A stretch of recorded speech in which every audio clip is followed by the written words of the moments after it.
안녕하십니까? 오늘도 아이들의 건강을 위해서 응급실을 지키고 있는 닥터봉입니다. 오늘은 곰탕과 사골국에 대해서 좀 말씀드리고 싶어요. 아직도 굉장히 많은 분들이 이 곰탕이나 사골국에 애기들 밥 말아서 아이들 먹여주시는 분들이 굉장히 많거든요. 사실 저도 어렸을 때 그렇게 먹고 크기도 했겠고요. 이 과연 괜찮은 건지, 또 이렇게 물에다 말아주거나 국에다 말아주는 거 괜찮은 건지 이것에 대해서 알아보려고 합니다. 진료실에서 부모님들은 사골탕 먹이는 게 뭐가 문제지? 뼈를 고았으니까 뼈에도 굉장히 좋을 텐데 이런 생각들을 하십니다. 아마 오늘 강의 내용을 저희 어머님한테 말씀드리면 저희 어머님도 똑같이 말씀하실 겁니다. 너도 그렇게 키웠다라고 얘기하실 겁니다. 정성껏 오래 고아낸 국물이 애기들 몸에, 어른들 몸에 굉장히 좋을 거다라는 생각을 하게 될 것 같습니다. 또 밥을 잘 안 먹는 아이들에게 먹여보면은 국에다 말아 먹이면 어느 정도 또 잘 먹는 것도 있습니다. 그러나 이게 혹시나 영양 불균형의 문제가 되지는 않을지, 아이들 물에다 말아주는 것이 어떤 아이들 씹는 그런 훈련, 저작 기회의 박탈의 원인이 되지는 않을지 꼭 생각해 봐야 될 문제일 것 같습니다. 사골국에는 칼슘이 굉장히 많아서 뼈에 굉장히 건강에 좋다. 실제 그럴까요? 우유 200cc에는 200mg의 칼슘이 있습니다. 사골국 1회 용량에 약 400g의 칼슘이 어느 정도 있을까요? 약 14.14mg, 15분의 1, 14분의 1 정도. 사골국보다 우유 한 잔이 훨씬 더 칼슘이 15배 이상 많습니다. 실제 사골국 1회 제공량에는 칼슘 필요량이 약 2%밖에 안 됩니다. 칼슘은 많이 들어있지 않습니다. 또한 불필요하게 인이 굉장히 많습니다. 사골을 오래 끓이면 끓일수록 인 성분이 많이 늘어납니다. 그런데 이 인 성분이 칼슘과 1대1로 있을 때는 인이 칼슘의 흡수는 방해하고 오히려 뼈에서 칼슘이 빠져나오게끔 하는 그런 역할을 합니다. 그래서 실제 뼈에 도움이 되겠는가? 오히려 해가 될 수도 있습니다.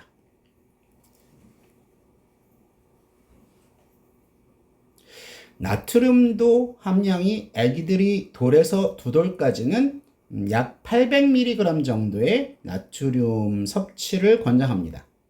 근데 이거는 나트륨을 어느 정도 추가하는 게 아니고 그냥 저희들이 먹는 일반적인 반찬에 충분한 양입니다.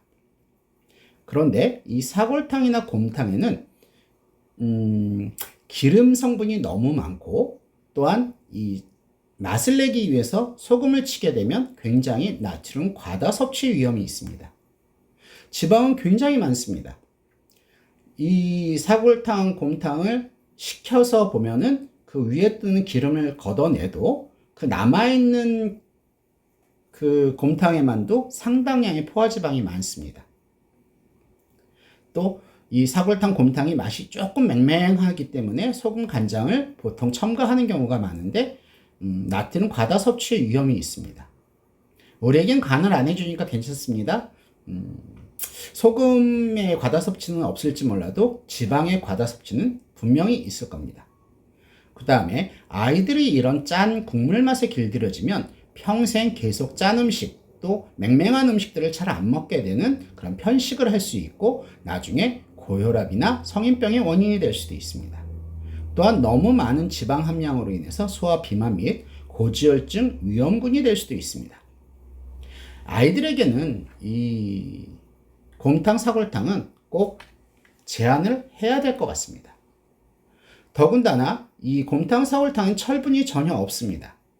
그래서 이 곰탕, 사골탕을 많이 먹이게 되면 아이들이 배가 불러서 이 철분이 많은 고기류나 채소류들을 좀 덜 먹게 되기 때문에 오히려 철분 결핍성 빈혈이 생길 수도 있습니다. 그래서 아이들에게는 고기나 이 채소, 이 빈혈을 예방할 수 있는 철분이 많은 그런 음식들을 먹여야지 철분이 거의 없는 곰탕, 사골탕을 먹이게 되면 아이들 지능 발달, IQ 발달, 뇌 발달에도 문제가 될 수 있습니다. 또한 곰탕을 집에서 사다가 한 번, 두 번, 세 번, 네 번 어느 정도까지 끓일 수 있을까요? 농촌진흥청 권고에 따라서 3회 이내로만 우려내도록 되어 있습니다. 4회 이상 우려내게 되면 그 안에서 납이나 카드뮴 같은 중금속 오염이 걱정될 수 있다라고 얘기를 합니다.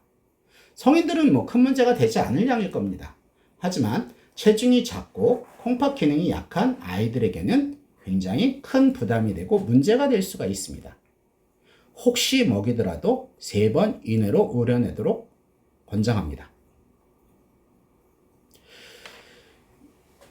이 곰탕이나 사골탕을 먹이는 경우 나트륨 과다, 지방분 과다 이런 것도 문제겠지만 또 칼슘은 적고 인 성분은 많은 것들도 문제겠지만 제가 더 권고하고 제가 문제 삼는 거는 이 곰탕이나 사골탕에다 말아주는 것뿐 아니라 물이나 국에다 말아주는 것도 굉장히 좋지 않은 습관이다 라고 말씀을 드리고 싶어요. 사실 제가 환자들을 보다 보면 어머님들이 돌잔치 하기 전까지는 이유식을 굉장히 열심히 잘합니다. 공부도 많이 하시고 제가 흠잡을 데 없이 굉장히 잘하십니다.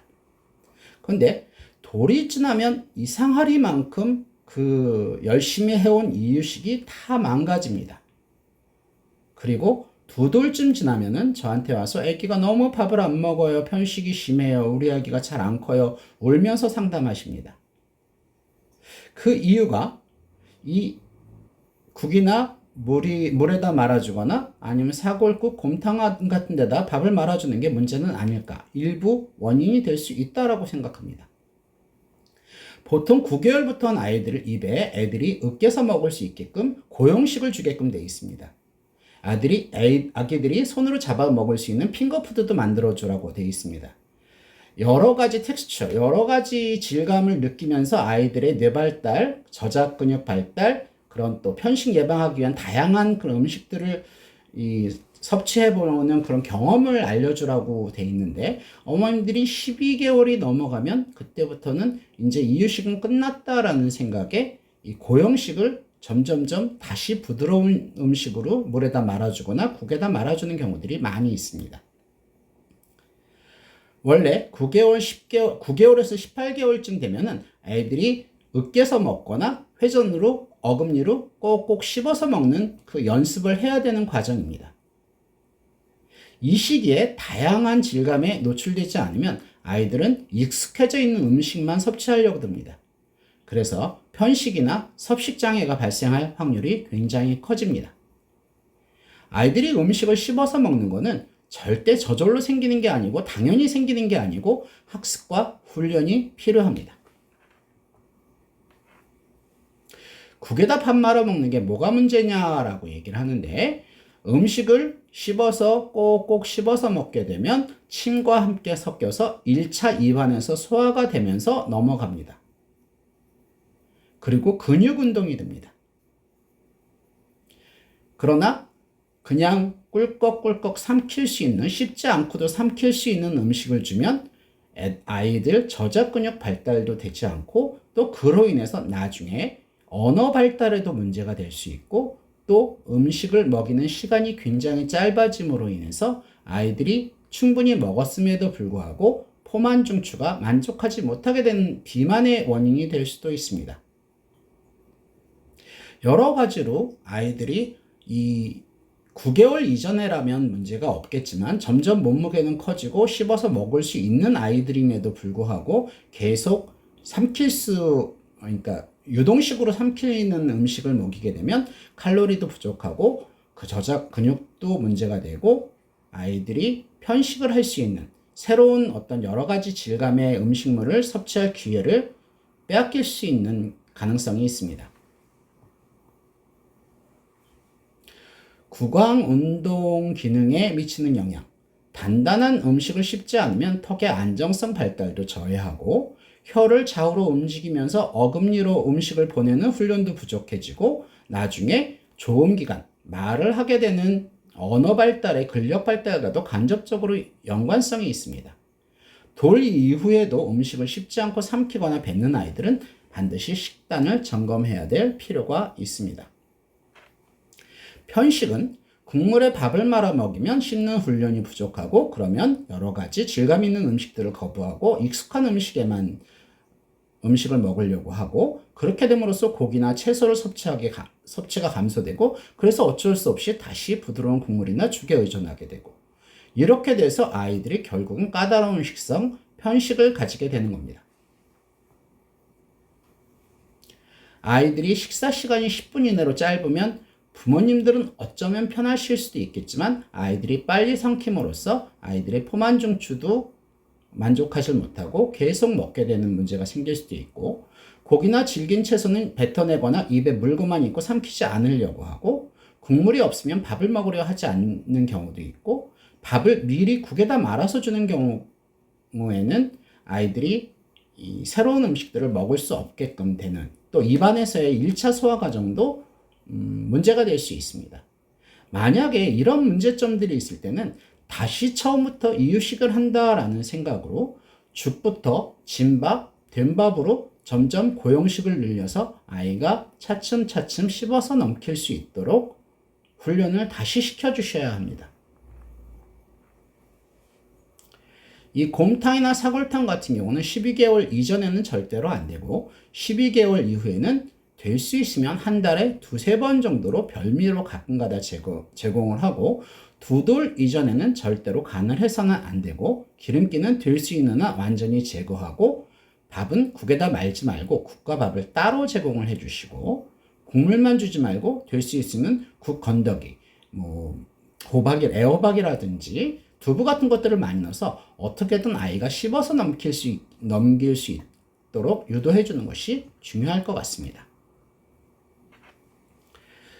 보호자들 마음은 알겠습니다. 아이가 이렇게 해야만 먹고 그렇지 않으면 먹지 않는데 어떻게 해요? 그러고 아이들이 정성 들여서 만든 음식인데 어떻게 해요? 라는 그 마음은 알겠는데 그래도 아이들 이 곰탕이나 사골탕은 칼슘보다 지방이나 인이 많고 씹는 연습을 방해해서 편식의 원인이 될 수 있고 이런 편식의 원인이 아이들 지능 발달, 뇌 발달에도 문제가 될 수 있으니 국물 대신에 고기 반찬이나 덮밥 형태로 좀 부드럽게 주시고 멸치나 우유 등으로 인해서 칼슘을 보충해 주시는 것이 좋을 것 같습니다.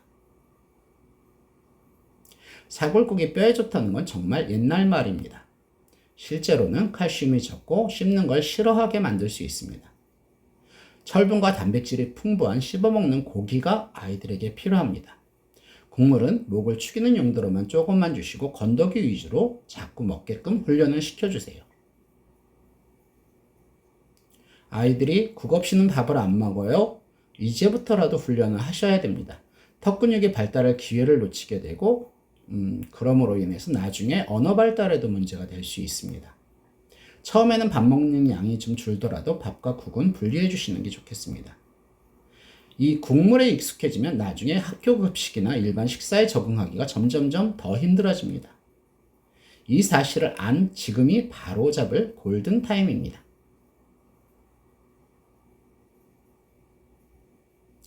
고용식은 아이들의 이유식의 목표이고 국물은 식사가 아닌 단순한 음료일 뿐입니다.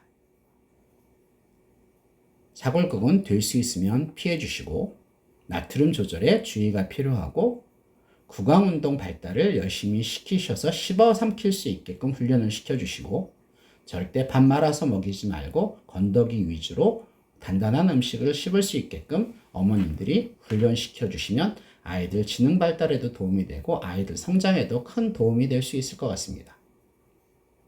이상 닥터봉이었습니다.